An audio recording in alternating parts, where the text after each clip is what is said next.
In the eternal duel between reason and faith, should we believe what we can prove or prove what we can believe? On a winter night in 1847, in a quiet study in Copenhagen, Denmark, the philosopher Kierkegaard sat before the fireplace. Across from him sat a staunchly rationalist philosopher. The philosopher spoke first. Kierkegaard, isn't it a regression in philosophy for you to insist that beliefs need no proof? Philosophy has reason as its cornerstone, and unproven faith can only be a self-congratulatory fantasy. Kierkegaard replied calmly, faith transcends the boundaries of reason. It is not a fantasy, but the courage to face reality head-on. The philosopher shook his head slightly. But reason is the only criterion for distinguishing truth from falsehood. If reason is abandoned, on what basis can we be sure of the truth of our beliefs?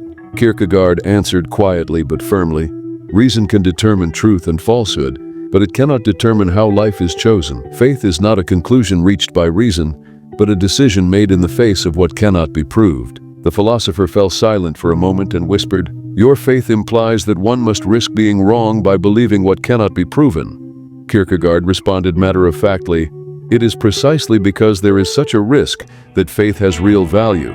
It never seeks safety but embodies the truest posture of the human heart when facing the unknown.